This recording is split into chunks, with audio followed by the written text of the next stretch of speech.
Friends, do you know that the graphic card used in gaming and content creation from Nvidia was a big failure? But in 2024, it saw a growth which shocked other tech giants like Apple, Microsoft, and Meta.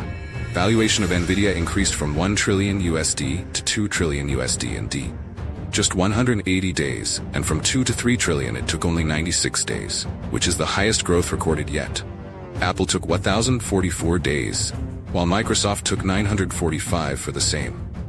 The question arises how this broke company crossed all the limits of growth and if it is not a bubble which will burst in the future. Let's try to know in detail. The story of Nvidia begins in 1993, when a Hollywood film named Jurassic Park was released, in which CGI, i.e. computer-generated imagery, was used, with the help of which people could see extinct dinosaurs on the big screen for the first time. You see, this was a completely new experience for people, and that is why this movie proves to be an instant hit. Now the craze for such movies starts increasing, and at the same time, a Taiwanese-American electrical engineer, Jensen Huang, feels that in the future, graphic-based computing is about to become very popular. So on April 5, 1993, he started Nvidia along with his two friends, Chris Malachowski and Curtis Priem. Initially, this company had a total fund of $40,000, but soon it was spent on R&D and production. It ends and they no longer has enough money left to run this company, so they started looking for investors, and here Sequoia Capital helps him, from which Nvidia receives funding of $20 million. With a threat. Yes. While giving funding, Sequoia Capital's founder Don Valentine had warned that if my money is wasted, I will kill you. And unfortunately, this money was actually wasted. Actually, in 1995, Nvidia launched its first product, a graphics accelerator called NV1, which proved to be a huge failure, because firstly its architecture was useless, due to which it worked only with limited hardware and software. And also NV1 was nothing special compared to its competitors. It was also very expensive, due to which the company got bad results immediately. In fact, Nvidia sold 250,000 NV1 to its sales partner Diamond Multimedia, and 249,000 were returned back. That is hardly 1,000 graphic accelerators were sold, due to which the founders got a big shock. After the failure, this company again started going through financial crisis, because it had invested all the money in NV1. And after the failure of this product, the pressure starts increasing on them that they should look for a new investor soon, or go to some other company for a job. After the loss of funds given by Sequoia Capital, none of the investors took interest. In such a situation, after a lot of effort, he gets a new project. He had to design a graphic hardware for the famous gaming company Sega, which he named NV2. After working on this project for 1 year, in the year 1997, Nvidia realizes that their direction is not correct and their end is near, because, at the same time, Microsoft was preparing to announce its texture mapping approach, and it was not compatible with Nvidia hardware, as Nvidia was working on totally new architecture. That means Nvidia product was not compatible with Windows 95, while Microsoft and other companies were adopting a new architecture called DirectX. Now, if you think that you and your team have worked for an entire year and invested all your funds in that, and in the end, you find out that this technology is of no use. This incident totally broke Nvidia. Now, if Nvidia had kept working on this for more time, then there was double loss.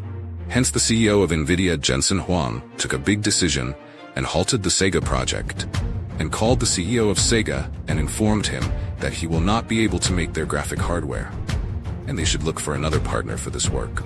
After this, there was a lot of discussion between the two CEOs, and finally Jensen Huang made a humble request, asking if he could pay the full amount of contract, because if he did not do so, the company would close within a few weeks. Nvidia did not fulfill the promises made to Sega. In such a situation, there was a doubt in Nvidia that maybe they would refuse to pay the full amount. And in normal scenario, when the work is not completed, then why to pay the money? But surprisingly, this did not happen, and Sega released their entire payment. Actually, Sega's CEO was very close to Jensen Huang, so despite Nvidia's failed attempt, he cleared the entire payment of $5 million. Due to this payment, Nvidia got a lifeline, due to which it could spend the next 6 years without any worry. This is the reason Sega is credited always for the success of Nvidia. In 1997, Nvidia released their new graphic card model, Riva 128. This new card saved the company. Riva 128 was special as it supported both 2D and 3D graphics. Actually, at that time, separate GPUs were used for 2D and 3D rendering, whereas Riva 128 could do both the tasks. It was a revolutionary product at that time. Apart from this, it provided high-quality graphics and fast processing, and Nvidia kept its price lower than others, which made this popular in the market quickly. They sold almost 1 million units in 4 months. During 1990s, 70 more companies were present in the market to compete with Nvidia. But due to the complexity in this field, all became bankrupt slowly, and out of them only 2 companies were left, which could survive in the market. The first of which was Nvidia and the second was ATI Technologies. However, after facing a lot of losses, ATI felt that they could no longer manage the operations of the company, so they also merged into AMD.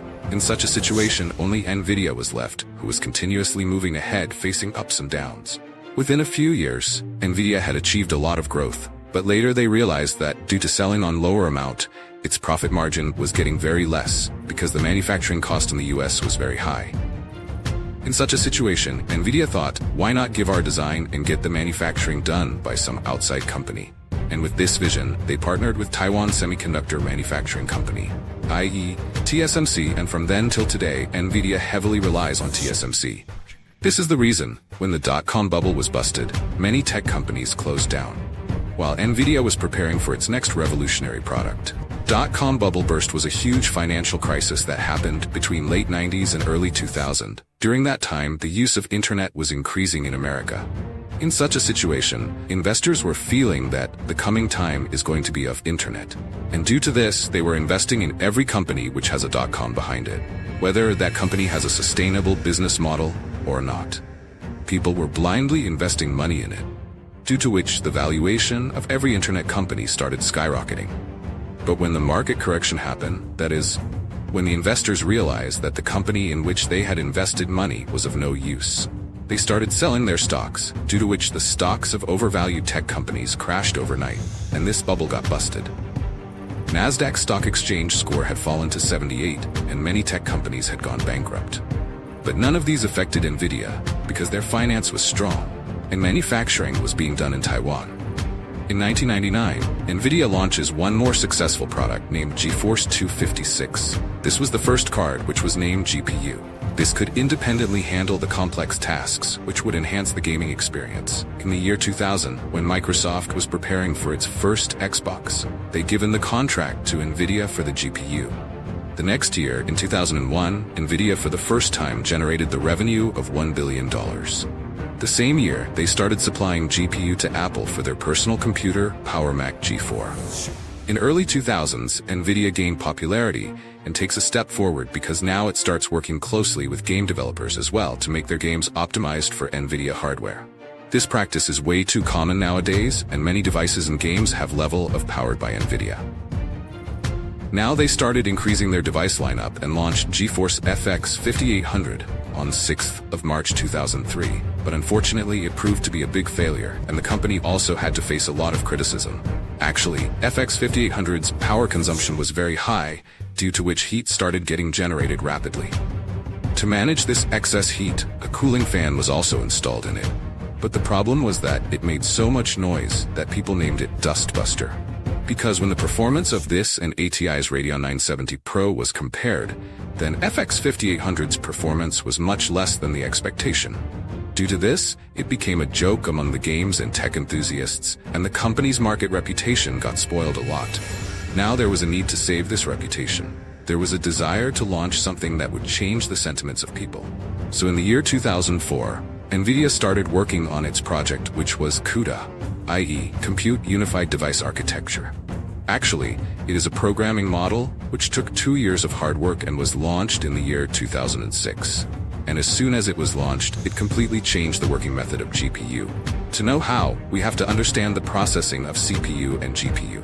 Usually there are 6, 8, or 16 cores in CPU. One core means one processing unit, whereas GPU has thousands of cores, which can process multiple tasks at the same time. CPU is good in serial processing, whereas GPU is good in parallel processing. Serial processing means that CPU shifts to next task after completing a task, whereas GPU breaks the same task into small parts and processes it simultaneously. If we understand it with an example, then suppose you are planning to write a book. This work is handled by a person whose name is CPU. So first he will write the first page, then second, then third, then fourth. And by doing this, the book gets completed after a long time. But assume that you have many people for this work. Now you have divided the book into chapters and given each chapter to a different person. That is, now everyone will start their work at the same time.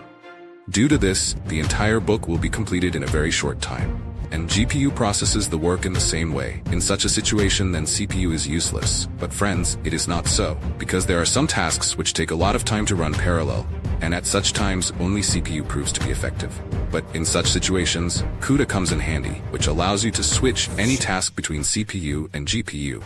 That is, with the help of CUDA, your computer works by combining CPU and GPU. This makes your system flexible. And today, its biggest advantage has also been seen in crypto mining, deep learning, and AI. We will understand it a little later. Now let's talk about the year 2008, which was a very challenging time for Nvidia because of the global financial crisis of 2008. That shaken the financial market of the whole world, in which tech companies like Nvidia were also included. Due to this crisis, the market sentiment had become negative, due to which people started withdrawing money from the stock market. The effect of this was that on 31st December 2008, the stock price of Nvidia had gone down to 76.3%. But this was not the only reason for Nvidia's share price to fall. The second reason for this was the company's defective GPUs. Due to these GPUs, it recorded a loss of almost $200 million on its first quarter revenue in July 2008. Things became even worse 2 months later when some companies filed a case against Nvidia, as those defective GPUs were used in Apple, Dell, and HP laptops. Due to this fault of Nvidia laptop makers' reputation was on stake. After a lot struggle, Nvidia settled this matter in September 2010, where many laptop owners got their devices repaired or even given a refund in some cases. And then comes the year 2011, when Nvidia enters to smartphone line with its Tegra line chip. But unfortunately, they could not succeed in this line. After facing so many challenges, there were few sectors where Nvidia was continuously winning. Like in 2012, Nvidia started working on data centers, cloud computing, and AI model training. And this is the biggest secret of its success, because the parallel processing used in graphic rendering is also ideal for deep learning. Parallel processing is also very useful for crypto mining because it demands a lot of compute power, in which EA's GPUs have proved to be very efficient. But when the crypto market crashed in the year 2018, the demand also reduced because most of the people were purchasing its GPUs, and they started producing on a large scale. And that is why excess inventory was now accumulated with Nvidia. While on the other hand, due to economic slowdown, Nvidia's growth in gaming and data center markets slowed down, due to which its stock price had come down to 31%. Now this company was facing all these challenges, and then COVID-19 arrives and the supply chain of the entire world stops. Friends, there was a time when people were ready to pay the 3x amount to Nvidia. But in COVID-19, many companies got closed, but Nvidia survived anyhow. Later, OpenAI, Amazon, and Meta started using Nvidia GPUs to train their AI models. Currently, Nvidia is generating revenue from 5 markets. First is the gaming industry, second is data centers, third is professional visualization, fourth is automotive, fifth is OEMs. Friends, till 2021, its major revenue came only from the gaming industry. But today, it has become data center, and this became possible only because of AI boom.